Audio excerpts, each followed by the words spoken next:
민수 1장. 오늘도 레위기와 11지파에 대한 메시지를 좀 준비해 보겠습니다. 지난 시간에 1장 47절로 54절 말씀을 봉독했는데 오늘은 50절과 53절 말씀을 중심으로 해서 50절, 51절, 53절 말씀을 중심으로 해서 준비해 보겠습니다. 다시 한번 제가 봉독하겠습니다. 그들에게 증거의 성막과 그 모든 기구와 그 모든 부속품을 관리하게 하라. 그들은 그 성막과 그 모든 기구를 운반하며 거기서 봉사하며 성막 주위에 진을 칠지며 성막을 운반할 때에는 레인이 그것을 걷고 성막을 세울 때에는 레인이 그것을 세울 것이요 외인이 가까이 오면 죽일지며. 53절 레인은 증거의 성막 사방에 진을 쳐서 이스라엘 자손의 회중에게 진노가 임하지 않게 할 것이라. 레인은 증거의 성막에 대한 책임을 지킬지니라 하셨습니다. 아멘. 거룩하신 하나님, 이 부족한 종을 긍휼히 여겨주시고 친히 성령님께서 이 귀한 말씀을 일깨워 주시고 또 악한 어둠의 세력들이 조금 더 틈타지 않도록 막아주시옵소서. 하나님, 저희들은 아무것도 아닙니다. 하나님께서 은혜를 주시지 아니하면 한 발자국도 움직일 수 없는 무지몽매한 자들이오니 주여 이 시간 성령님께서 친히 저희들의 영혼을 열어주시고 말씀의 진리를 깨닫게 하여 주시옵소서. 예수님의 이름으로 기도드리옵나이다. 아멘. 오늘 작업이 좀 심한데 좀 시대에 드러나죠. 그거는 하나님께서 주도적으로 그 타락한 인간을 붙잡고 있느냐 붙잡지 않느냐에 따라서 그 인간들의 모습이 변화돼요. 신약세대들은 어떻게 봐야 될까요? 하나님께서 그 모형으로 주신 그 말씀을 따라서 내 삶 가운데 적용하는 거예요. 적용하는 거예요. 그래서 신약시대의 서신서에는 비유가 없어요. 비유가. 기본적인 말씀만 있단 말이에요. 그 얘기는 뭐예요? 내 삶 가운데 오롯이 적용시켜서 내가 하나님의 성전이라는 것을 하나님께 드러내고 하나님께 영광을 돌리는 삶이 되어야 된다는 것이죠. 지난 시간에는 광야의 실체와 각 지파의 이름의 뜻을 따라서 어떻게 하나님의 구속 역사가 섭리되고 성취되었다라는 것을 살펴보았습니다. 야곱의 아들들의 이름은 그냥 지어진 것이 아니라는 것이죠. 하나님의 특별한 관심이 있어서 그들의 이름이 주어졌고 그 이름을 통하여 하나님께서는 자신의 사역을 이루어 나가셨다는 것입니다. 여러분들의 이름도 어떻게 보면 하나님의 섭리가 있다면 뭔가 있겠죠, 그죠? 개똥이 새똥이 이런 게 아니고 뭔가 이름에 대해서 그 참 사람의 이름도 굉장히 좀 중요한 것 같아요. 예를 들어 가지고 뭐 강자 또는 그 이름이 좀 더 이렇게 강하고 묵직한 사람들은 되게 보면 큰 일을 해요. 이름에 따라서 그 사람의 인생이 좀 이렇게 약간의 영향력이 좀 있는 것 같아요. 그가 그렇게 결부시킬 얘기는 아니지만은 여하튼 간에 야곱의 아들들에게는 특별한 이름을 짓게 해서 하나님 섭리 가운데 자신의 구속사를 펼쳐나갔다라는 것은 분명한 것입니다.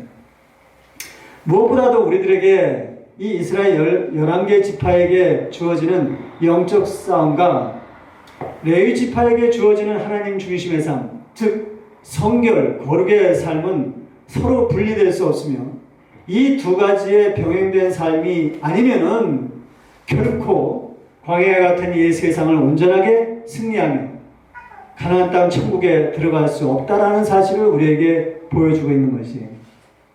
이것을 깨닫게 하기 위해서는 하나님은 백성들이 광야에 접어들자마자 싸움에 나갈 만한 장정의 수를 계수했던 것이고 레위 지파를 특별히 구별하여 오로지 성막 일에만 전념하게 했던 것이에요.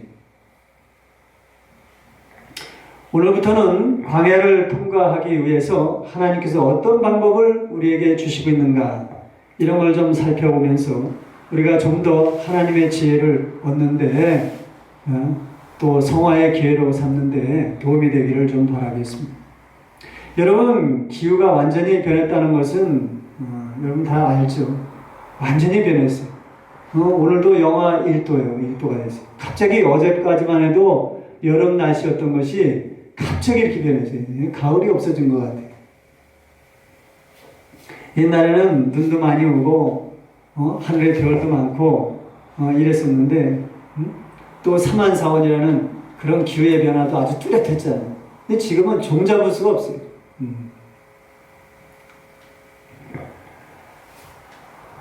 여름에는 건조하고 가을에는 우기가 되고 이게 참 이게 무슨 기운인지 모르겠어요. 농사 짓는 사람들이 굉장히 힘들 것 같아요. 근데 정치도 마찬가지예요. 정치도 그냥 뒤죽박죽이에요. 그나마 옛날에는 그래도 도덕적인 잣대가 좀 있었고 또 뭐 여러 가지 또 이혼 같은 것도 옛날에 감히 이혼하면은 고개를 못 들고 다녔잖아요. 근데 지금은 그냥 이혼은 그냥 아주 쉬운 거예요. 편리한 대로 이혼하는 시대가 되어버렸어요. 여하튼 간에 뭐로 가든 서울만 가면 된다는 속담이 오늘날처럼 이렇게 잘 적용되는 시절도 없는 것 같아요. 세상이 점점 어둡고 원칙이 없는 사회가 될수록 의인들이 잠잠하고 고통하는 그런 시대가 된다고 아모스 선지자는 아모스 5장 13절에 그렇게 외치고 있습니다. 종교도 우리 종교계도 마찬가지예요. 최소한 우리 기독교계에도 마찬가지예요. 뭐로 가든 간에 천국만 가면 된다는 종교다원주의적인 그런 성향들이 굉장히 팽배하게 이렇게 주어지고 있어요. 그러다 보니까 교회에서 들려지는 이 설교의 말씀이 그냥 사람의 계명, 예화나 덕담으로 사람의 계명으로 전달되는 것이 아주 거의 대부분의 그런 상황이 되어버렸습니다. 하박국 선지자는 이렇게 외치고 있습니다. 1장 4절에 율법이 해이하고 공의가 아무 시행되지 공의가 아무 시행되지 못하는 것은 악인이 의인을 에워쌌으므로 공의가 굳게 되었기 때문이다. 이렇게 말하고 있습니다. 사실 이런 사회수로 뭡니까? 우상과 사이비 종교들이 독버스처럼 일어나요. 정치에서도 그 누굽니까? 그 허경영이 내 눈을 바라봐 이런 사람들 거의 종교화됐잖아요. 그런데 그럼에도 불구하고 수많은 사람들이 그를 쫓아가서 하나의 종교로 만들어버렸어요. 그들은 입술에 꿀을 바른 것처럼 미혹의 영으로 다가옵니다. 뭔가 당장 이루어질 것 같은 그런 어떤 착각을 만들게 만들어요. 그래서 사람들이 거기에 많이 속잖아요. 막 수십억씩 그냥 사기를 당하고, 그렇게 되면 어떻게 한 가정이 그냥 졸지에 그냥 몰락하는 거예요.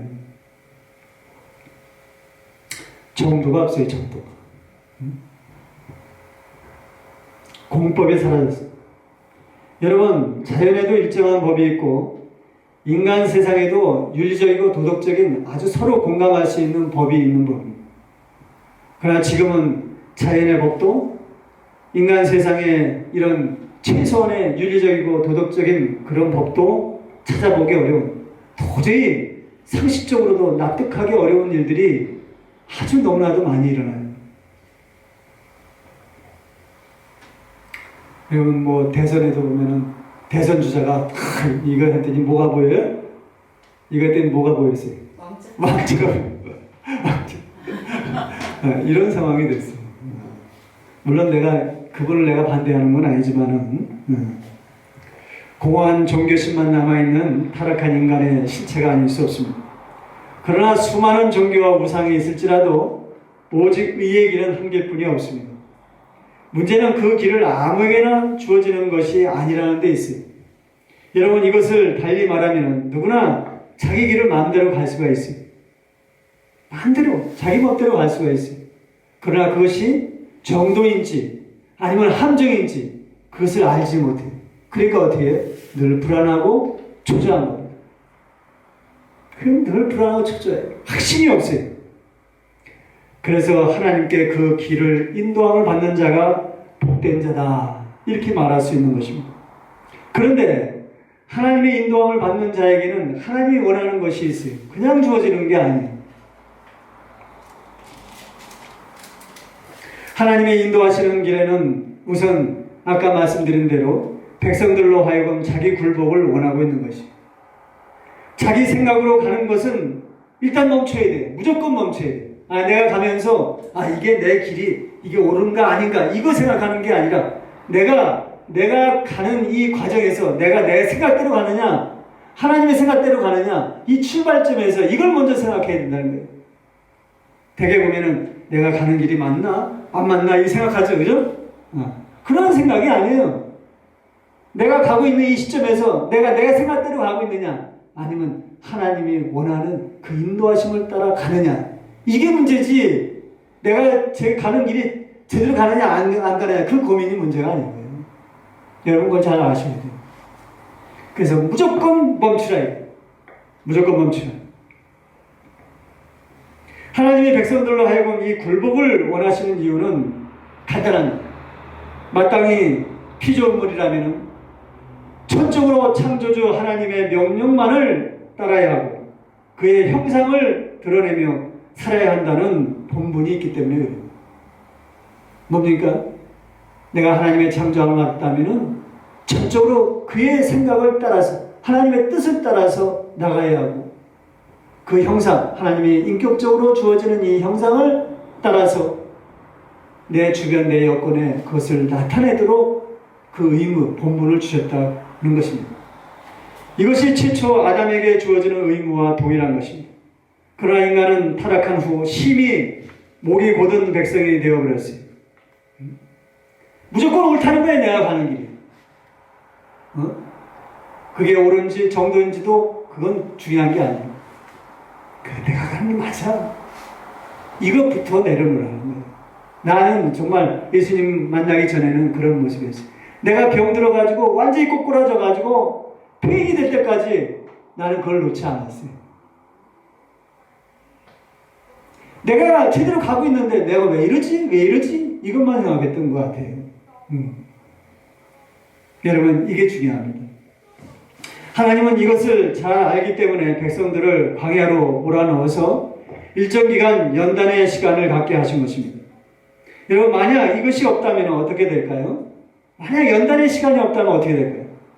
미뤄 짐작하지만은 우리가 천국에 들어간다 해도 곧장 자기 신분을 망각하고 아담과 하와처럼 어리석은 전철을 그대로 밟고 말 것입니다. 하와가 어땠습니까? 아담과 하와가 어땠어요? 에덴 동산에서 사단한테 미혹을 받을 때 너는 정령 죽으리라 이랬는데 어떻게? 죽을까 하노라. 죽을까 하노라. 아주 분명하고 엄중하게 내린 이 명령을 매우 미온적이고 해석적인 해석으로 여기고 결국은 사단에게 미혹을 당했다는 것입니다. 여러분 결국 이 굴복이라는 의미는 타락한 인간으로서는 가장 중요한 의미입니다. 그래서 히브리어 굴복이라는 축복이라는 바라크라는 이 말 속에는 무슨 뜻이 같이 있다고요? 바라크라는 이 말 속에는 무슨 뜻이 같이 있다고요? 굴복이라는 뜻이 같이 있어요. 그래서 우리는 축복 그러죠? 그렇죠? 근데 히브리어 바라크라는 말 속에는 굴복하다라는 말이 함께 있어요. 많은 사람이 축복을 원하지만은 그러나 한편으로는 스스로 굴복되지 않은 사람들도 꽤 많다라는 거죠.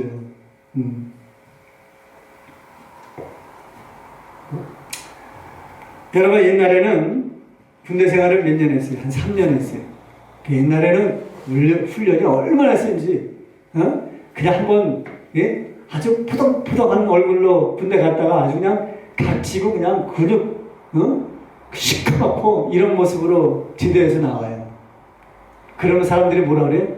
아유 이제 사람 됐네. 그래서 군대 갔다 와야 사람 돼요. 그전에는 철부지였는데 군대 갔다 와야지 사람 된다고 그랬어요. 지금은 너무 훈련이 없으니까 그냥 푸덕푸덕하게 나와도 푸덕푸덕하게 나오잖아요. 그렇죠? 훈련이 사람이 안 돼.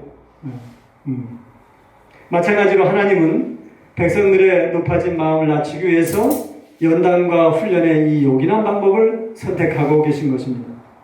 그래서 군대 훈련에도 일정 룰이 있듯이 광야에도 율법이라는 룰을 허락하신 것입니다. 그런데 군대 3년에는 실전이 없을지라도 그렇지 않으면 훈련만 하고 끝날 수도 있어요. 그러나 백성들에게 주어지는 광야 40년은 요즘 흥행하는 오징어 게임 있죠? 나는 오징어 게임 잘 모르지만 오징어 게임 보니까 아주 잠깐 봤는데 굉장히 잔인해요. 예? 오징어 게임과 같이 죽음을 각오하는 실전이 있다는 점이 달라요. 여러분 인생 2번 삽니까? 인생 2번 살아? 허리 비비 꼬지 말고. 인생 2번 사는 게 아니에요. 지금. 그래서 인생 살면서 험한 꼴 당하고, 정말 돌이킬 수 없는 실수를 하고 막 그러면 뭐라 그래요? 꿈이었으면 좋겠다 그러잖아요. 얼마나 안타까우면 꿈이었으면 좋겠다 이런 말씀 합니까? 그렇죠? 인생 2번 사는 게 아니에요. 모든 게 실전이에요. 물론 하나님의 말씀을 잔인하고 물질에 매인 세속적 게임으로 비유하는 것이 적절하지 않지만은 룰을 벗어난 자에 대한 가차없는 처벌을 우리가 본다면은 우리가 경각심을 갖기에 아주 충분한 예증이 아닌가 생각이 듭니다. 여러분 여기서 우리는 중요한 거 하나를 좀 생각하지 않을 수 없어요. 이런 실전과 같은 절박한 상황에서 살아남을 수 있는 길이 무엇인가? 물론 이것이 하나님의 앞서 행하시는 하나님의 인도하심이라 그러면은 여러분 거기에는 우리를 무조건적으로 인도하지는 않을 거 아닙니까? 그렇죠? 뭔가 하나님께서 원하는 그 암호가 있을 거예요. 키워드가 있을 거예요. 여러분 이걸 생각해요. 광야에서 살아남는 자, 앞서 행하신 하나님께서 인도하신다고 하는데 무조건 나를 인도하실 것인가? 거기에는 하나님이 원하는 암호가 있어요. 죽지 아니하려면 속히 이 해답을 찾아야 합니다. 이 율법이라는 룰이 주는 정답이 과연 무엇이냐? 하나님이 원하는 정답이 무엇이냐? 이거를 빨리 알아야 돼요. 여러분, 오징어 게임 속에 여러분들이 한번 놓여있다고 한번 상상해 보십시오. 얼마나 초조할까요? 얼마나 절박할까요? 여러분, 이것을 제가 좀 알고, 여러분들이 그럴까봐 이 해답을 먼저 말씀을 드릴게요. 그것은 믿음입니다. 뭐라고요? 믿음이에요. 하나님께서는 이 믿음을 여러분들의 입에서 시인되기를 원합니다. 여러분들 입술을 통해서 고백되기를 원합니다. 하나님은 광야 가운데 율법이라는 룰을 통해서 앞서 행하시는 하나님을 더 깊이 체험하고 그만을 믿고 나아가기를 백성들로 하여금 원하고 있었습니다. 맞습니다. 그리고 그렇게 하신 모든 훈련의 과정은 어떤 모습으로 나왔습니까? 곧 장차 요단을 건널 때 언약궤를 앞세운 백성들이 제사장들과 함께 언약궤를 앞세운 언약궤는 물론 제사장들이 맺지만 그 백성들이 언약궤를 앞세워서 요단강에 발을 디뎠을 때 그 믿음의 결과는 나타났던 것입니다. 잘 들어야 합니다. 요한복음 여호수아 3장 6절에 여호수아가 또 제사장들에게 말하여 이르되 언약궤를 메고 백성에 앞서 건너라 하매 곧 언약궤를 메고 백성에 앞서 나아가니라.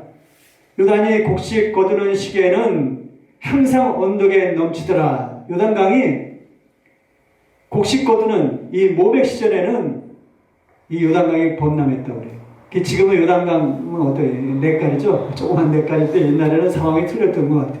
이 사람이 도저히 건널 수 없는 그런 강이었다고 합니다.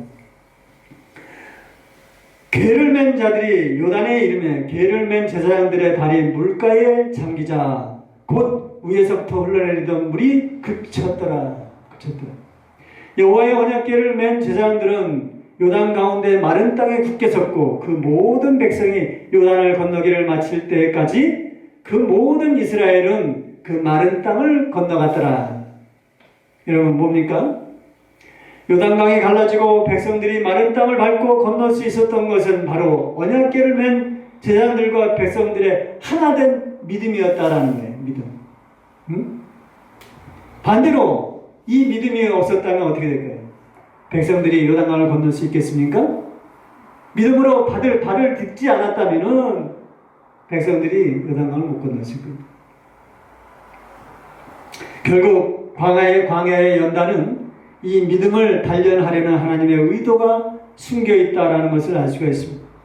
광야 훈련의 최종적인 목적은 바로 이 믿음이었습니다. 여러분, 백성들의 요단강 도강은 궁극적으로 예수님의 십자가의 대속을 예표하는 모형적인 사건이었습니다. 그래서 예수님께서는 공생애 시작할 때 어디에 세례를 받았어요? 요단강에서 성부와 성령이 함께하는 가운데 나타나는 가운데 요단강에서 세례를 받았어요. 세례는 뭡니까? 장차 자신이 3년 후에 십자가에 죽으실 것을 예표하는 거죠. 세례는 십자가의 죽음을 얘기하는 거예요. 세례는 나의 육신적인 자아가 죽는 것을 실체적으로 우리에게 성취시키기 위해서 예수님께 십자가에 죽으신 거예요. 그래서 우리는 세례를 받는 거예요.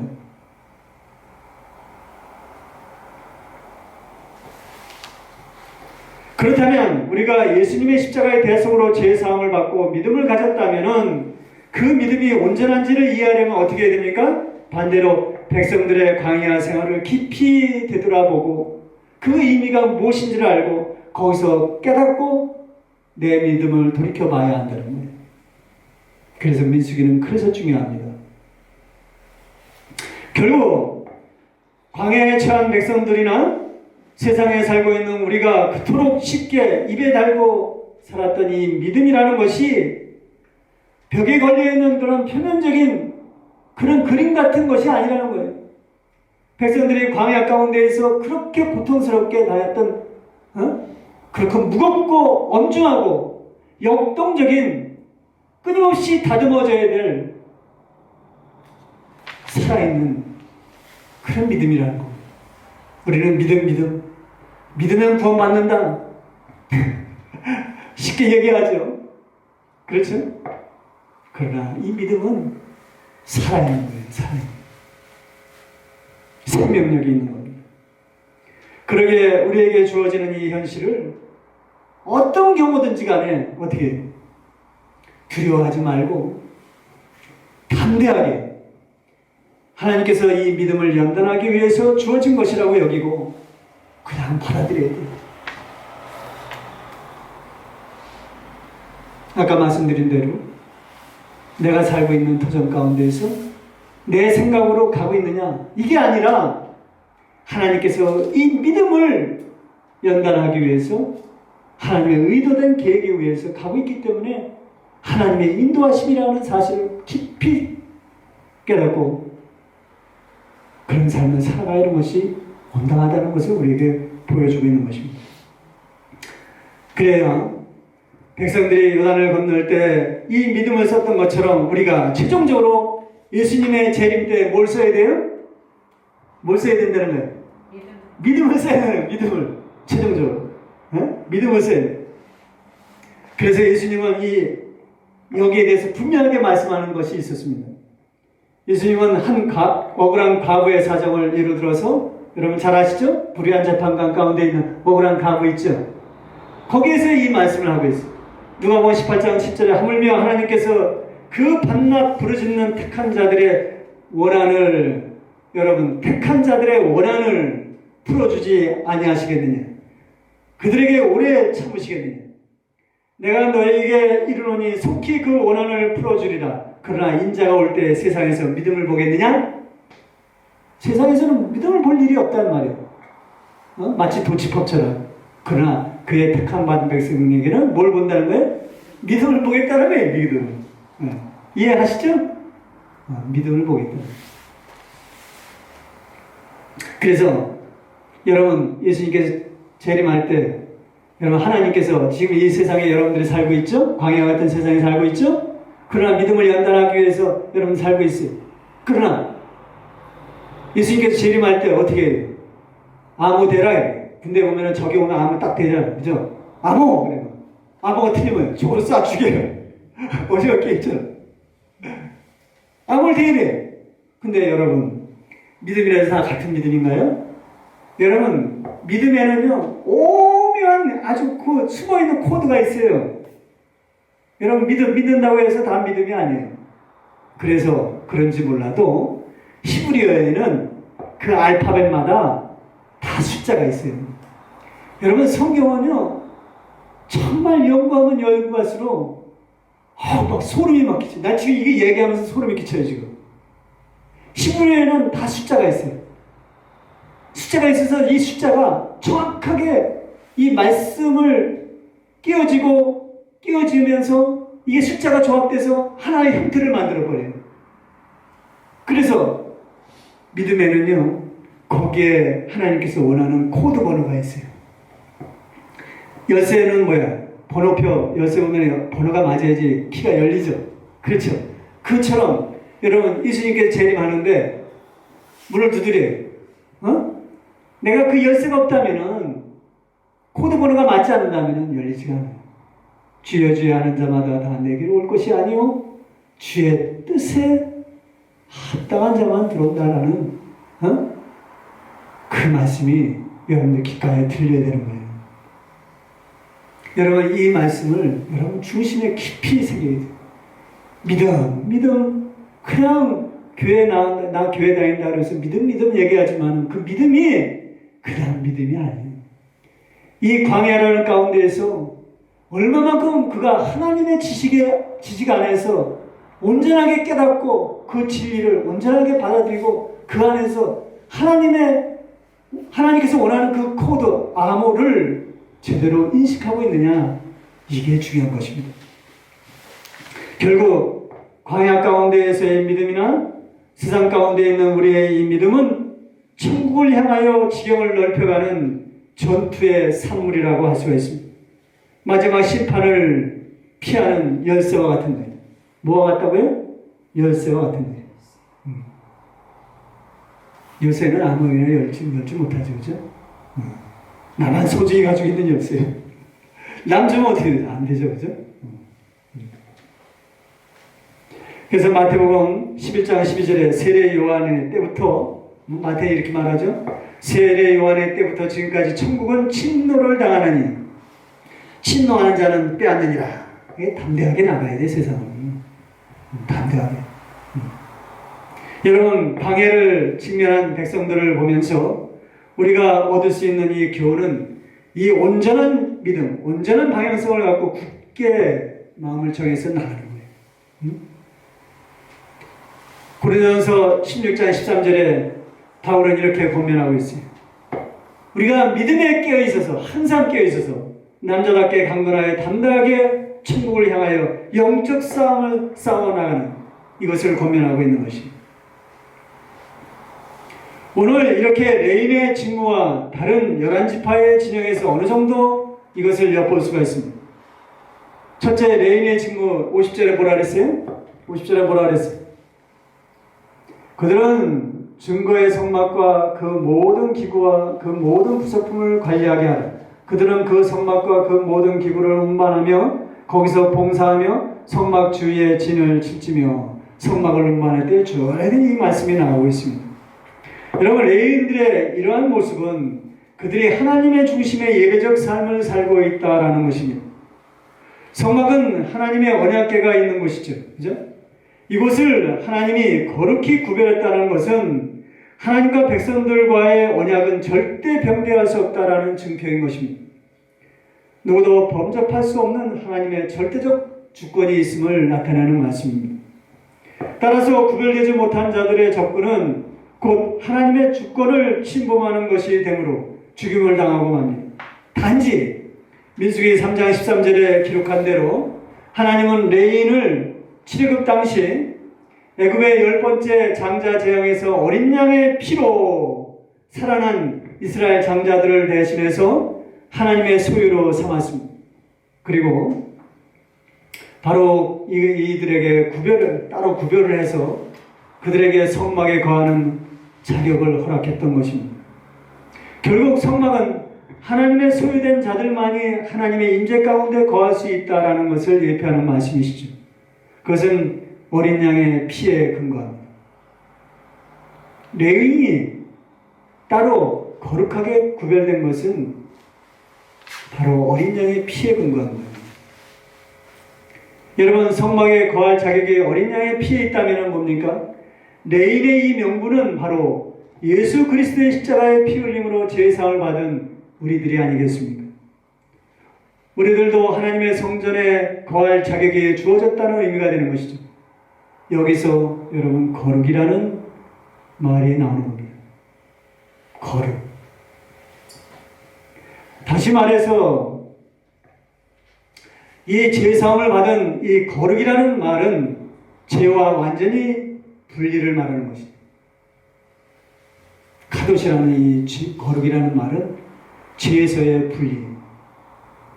지극히 높으신 거룩하신 하나님이 타락한 인간을 만날 수 있는 유일한 길은 피 흘림의 속죄가 있어야 가능하다는 것을 보여주고 이것으로 우리를 거룩한 백성으로 만들겠다고 말씀하시는 것입니다.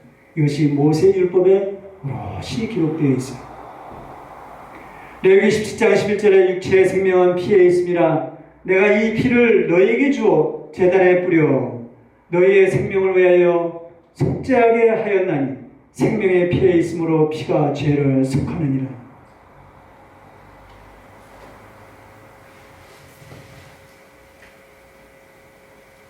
피가 죄를 속하느니라. 바울은 이것을 신약적 의미로 해석해서 이렇게 정리하고 있습니다. 고린도서 3장 16절에 너희는 너희가 하나님의 성전인 것과 하나님의 성령이 너희 안에 계시는 것을 알지 못하느냐. 누구든지 하나님의 성령을 더럽히면 하나님이 그 사람을 멸하시리라. 하나님의 성전은 거룩하니 너희도 그러하니라. 그러면서 에베소 4장 24절에는 하나님을 따라 의와 진리의 거룩함으로 지으심을 받은 새 사람을 입으라 이렇게 말씀하고 있습니다. 바울은 성막에 거하는 레인의 의미가 예수님이 오신 이후 하나님과 우리가 하나됨으로 성취되어서 이제는 우리가 하나님의 성전이고 하나님의 거하는 처소가 되었다라는 것을 말씀하고 있는 것입니다. 다시 말해서 우리의 처소, 이 주소가 세상에 있지 아니하고 하나님의 성전으로 옮겨졌다라는 것을 말하고 있습니다. 이것이 거룩입니다. 세상으로부터 분리되었다. 하나님의 이 거룩은 구약시대나 신약시대나 절대 불변의 진리로 지금까지 이어져 왔습니다. 가장 중요한 가치인 거예요. 그래서 바울은 로마서 12장 1절에 그러므로 형제들아 내가 하나님의 모든 자비하심으로 너희를 권하노니 너희 몸을 하나님이 기뻐하시는 거룩한 산 제물로 드리라. 이는 너희가 드릴 영적 예배니라.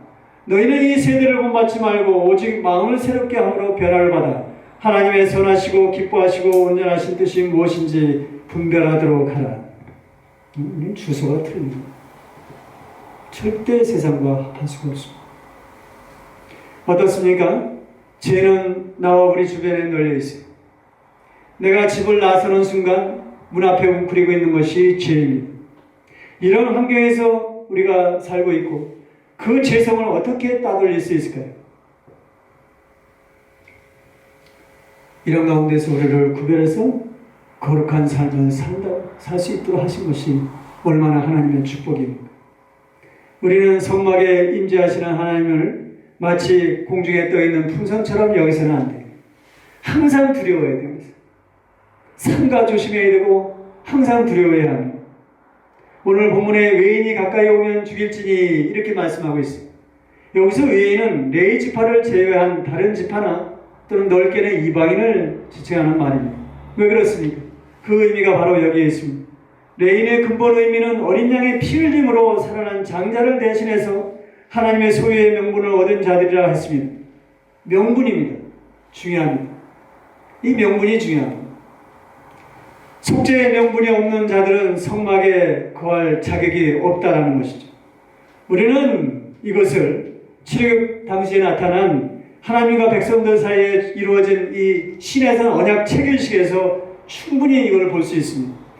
하나님은 모세를 통해서 백성들을 시내산 아래에 모아놓고 그곳에서 3일 동안 기다리며 몸을 성결하게 하고 옷을 빨라고 백성들에게 요구하고 있습니다. 이는 하나님을 만나기 전에는 반드시 뭐가 있어야 된다는 거예요? 겸비가 있어야 됩니다. 여러분, 우리가 거듭날 때는요, 마음의 겸비가 굉장히 중요해요. 겸비라는 것은 내가 죄인이라는 사실을 마음 가운데 이렇게 깊이 인식하는 것이 겸비예요. 이 겸비가 없이는 절대적으로 거듭남의 역사가 일어날 수 없습니다. 그리고 나서는 3일째 되던 날 하나님은 시내산에 어떻게 나타났냐면 빽빽한 구름과 번개와 나팔 소리와 함께 불 가운데 강림하셨다고 말하고 있습니다. 여러분, 이것이 바로 심판의 하나님, 두려움의 하나님으로 나타나신 거예요. 그런데 여기서 중요한 것은 3일 동안 시내산에 경계를 세워서 출애굽기 24장에 보면 모세 외에는 절대로 백성들의 접근을 허락하지 않았다는 것입니다.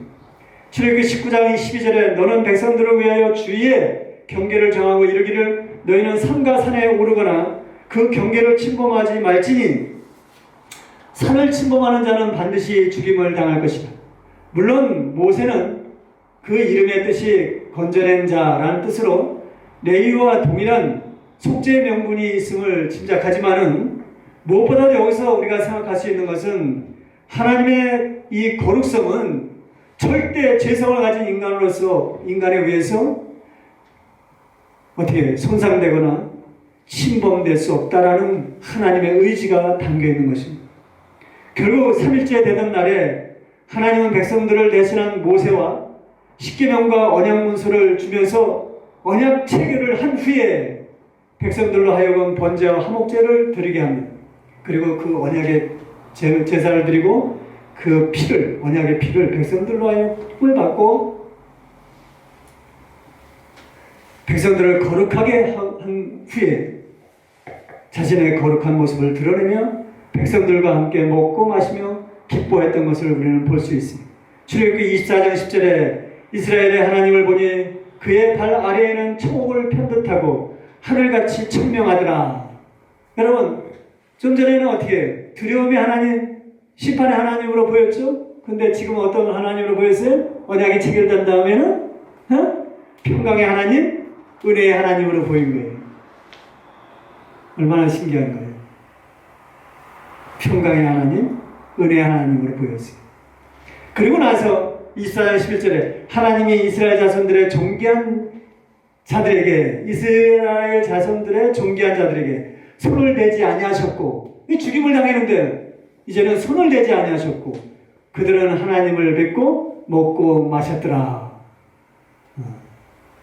지금 하나님 어떤 모습으로 다가오죠?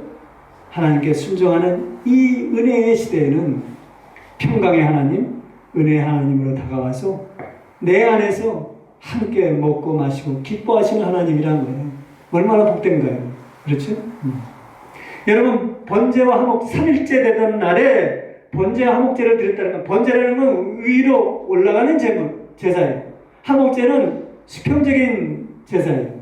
여러분, 예수님이 십자가에 죽으심은 번제와 화목제를 동시에 성취하신 죽음이라는 사실이에요. 3일째. 여러분, 번제와 화목제로 예수님께서 십자가에 죽으셨다는 것은 이미 제사가 완성되었다는 것을 우리에게 보여주는 거죠. 그렇죠? 번제라는 건 뭐예요? 하나님과의 관계를 연결하는 거고, 화목제는 뭐예요? 이웃과의 관계를 연결해 주는 거예요. 거기에 뭐예요? 하나님의 사랑, 자기의 독생자를 주기까지 하는 하나님의 사랑이 담겨 있는 것이죠.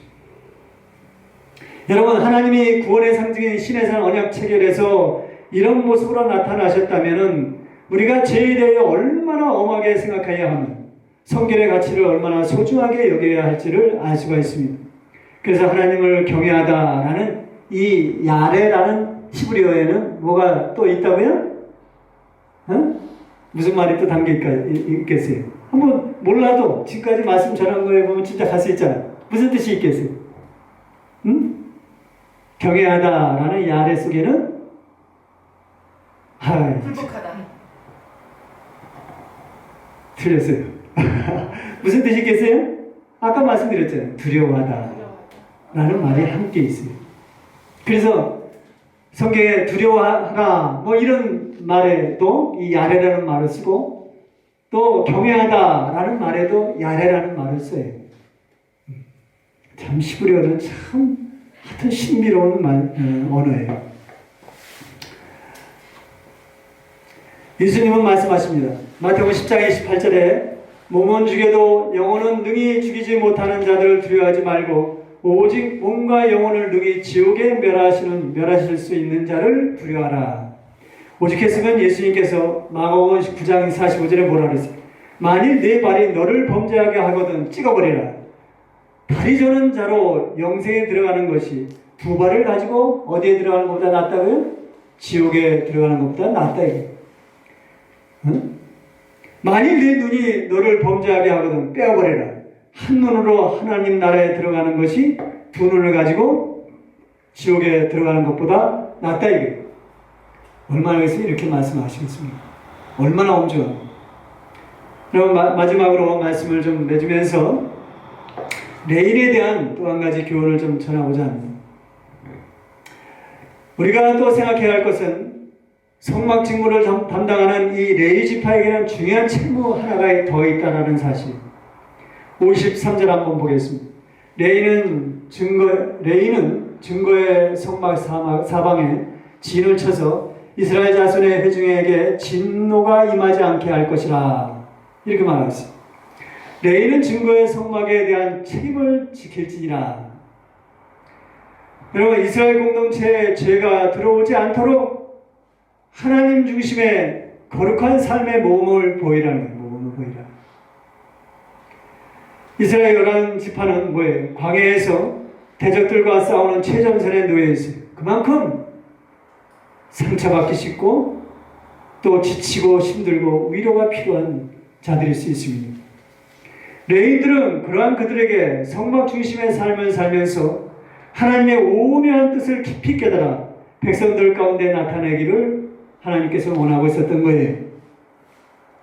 여러분, 이 성막은 그냥 지어진 것이 아니라고 했죠? 물론 에덴 동산을 모형으로 지어졌지만은 그 성막에는 하나님의 임재와 진리가 있는 곳입니다. 레위인들이 백성들에게 거룩한 삶을 살 수 있도록 충분한 높고 깊은 진리가 숨겨 있습니다. 이것을 백성들에게 알리고 나타내서 진노가 임하지 않도록 연연력을 행사해야 할 것을 해야 할 의무가 레위인들에게 있다라는 것이죠. 그러기 위해서는 끊임없는 자기 성찰과 하나님의 지식을 추구해야 합니다. 아마도 이 명령은 그리스도의 몸된 교회에 주는 의미가 교훈이 클 것입니다. 이것은 바울이 교회의 틀을 설명한 에베소에 그는 이렇게 설명하고 있습니다. 에베소 3장 17절에 믿음으로 말미암아 그리스도께서 너희 마음에 계시게 하옵시고 또 너희가 사람 가운데서 뿌리가 박히고 터가 굳어져서 능히 모든 성도와 함께 지식에 넘치는 그리스도의 사랑을 알고 그 너비와 길이와 높이와 깊이가 어떠함을 깨달아 하나님의 모든 충만하신 것으로 너에게 충만하게 하시기를 구하노라.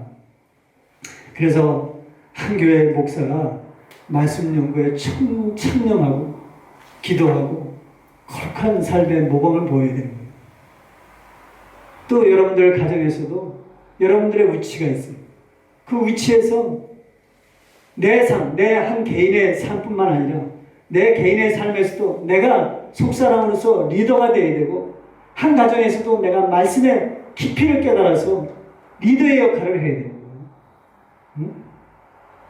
따라주다 안 따라주다.